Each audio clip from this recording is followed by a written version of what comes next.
All right, guys, so I could not resist the hype. I ended up picking up an Outlier barrel on Black Friday for my Bagara. So, get that to focus there. We can see this is a 6.5 PRC, 1 in 7 twist, the straight bull contour. I had that Ace barrel that was 6.5 that was originally slated to be chambered for this Bagara, but for the price of these, I could not pass it up. So, everybody's talked about the fit and finish. There is a little bit of texture on them. Doesn't bother me. The threads were nice. The threads were cut well. Crown looked like it was cut well. Everything bolted up nice and smooth. Obviously, they use a barrel nut on the Bagara, and we're going to hit the range. You're going to see the very first shots through it. I paid for this barrel. I'll post up how much I paid. I bought it on Black Friday, and we'll see how it shoots. All right, we're out here on the range. This is our Outlier 6.5 PRC barrel in my Bagara B14 HMR action, in an Aero Solis chassis with an EDPRS Discovery optic on it. We're at 100 yards. This is a 26-inch barrel. Like I said, 6.5 PRC. These are the very first shots that's ever been through it. So we need to sight this scope in, and then we've got three, well, one of them's probably going to end up being a 4-shot group depending on how close our sight in is. And we're just going to get an idea of how this Outlier barrel shoots. From the online reviews, a lot of people have had these barrels, not specifically this one here, obviously, and have had good results, or at least that's what I viewed online, which is why I purchased this. This ran me about 200 bucks, and it was chambered and everything, right? I didn't do anything to this. That's why it has a barrel nut here, because they use a barrel nut system. So, we just loaded up a random load of H1000 at, what, 56 grains? So we'll shoot the first shot here. Hopefully we're close.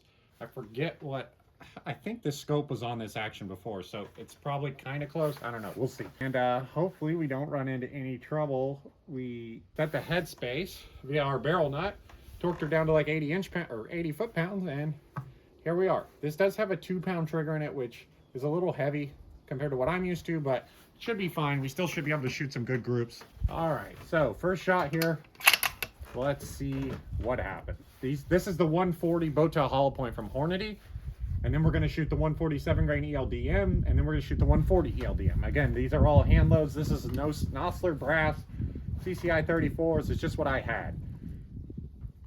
All right, we're going to aim right at that center dot, and let's see what happens here.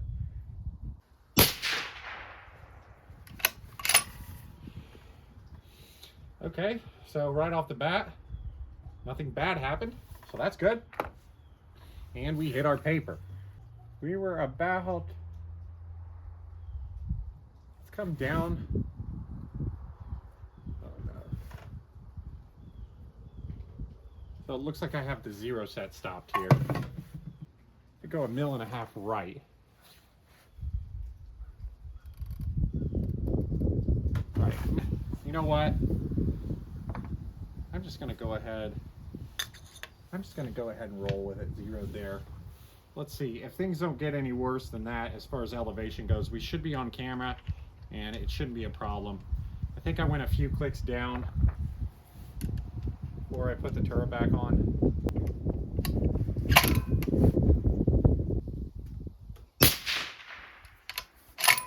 Yeah, so it's just high.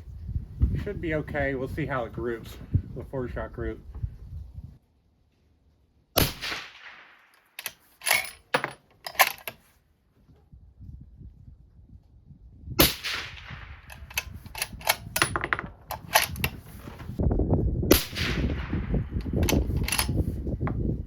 Okay, well that's not bad.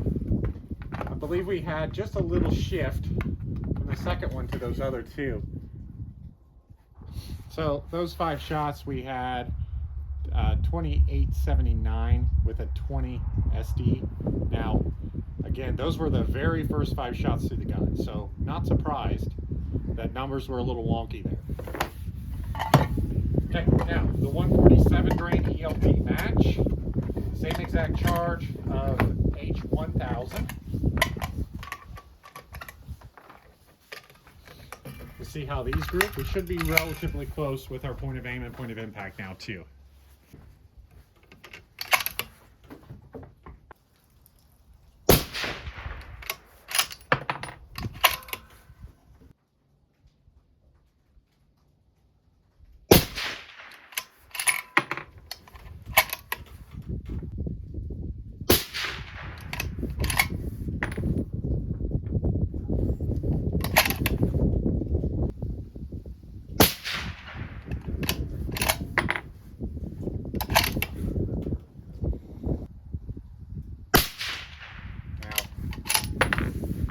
didn't end up as good as what it looked like it was going to be, but I'd still say that's pretty impressive. This is a random load.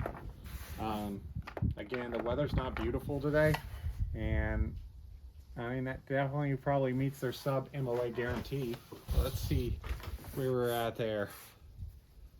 So we had 2895 feet per second with a 14.5 SD. And again, this is literally like, those are shots 10. Those are the shots, the 10 shots through the barrel.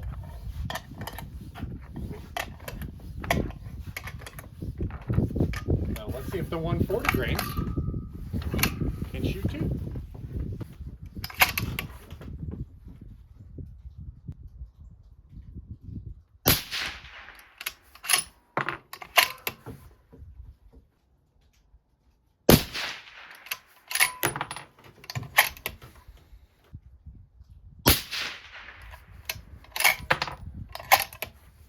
This makes me want to put one of my other triggers in this gun, because this has a 2-pound trigger, which feels like it's like 10 pounds from what I'm used to.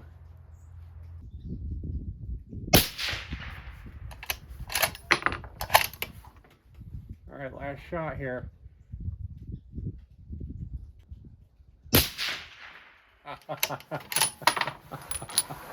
Well, guys, Outlier did not send me this barrel.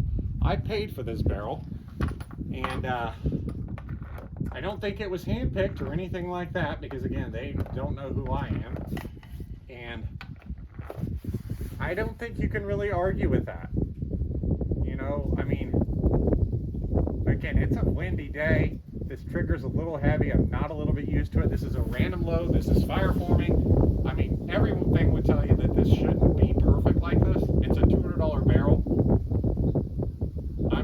I'm impressed. So you guys might ask, like, why didn't I buy this barrel and chamber it? Well, for that price, I can't, there's no point in me chambering it. The amount of time and effort it takes me, if you could get a barrel like this for 200 bucks or even 250 bucks, like, kind of makes me a little bit obsolete with my lathe. Now, they don't have a lot of options right now as far as contours, as far as chamberings, even actions and things like that. But man, if you have like a Bagar or something like that, and most people's Bagars don't shoot, it seems like, or at least they have trouble with it, because this is my Bagar that never shot in 6.5 PRC. That's pretty sweet. I am thrilled to death right now. So we still had some weird SDs. 2918 with a 17.8 SD, but I highly doubt that has anything to do with the barrel. Potentially it's just the fact that it is breaking in. You know, I'm going to go through, deep clean this barrel now, and now we're going to have some fun with 6.5 PRC, because this is the 6.5 PRC I always wanted, not the one that I had. So hope you guys enjoyed this one. We'll see you next time.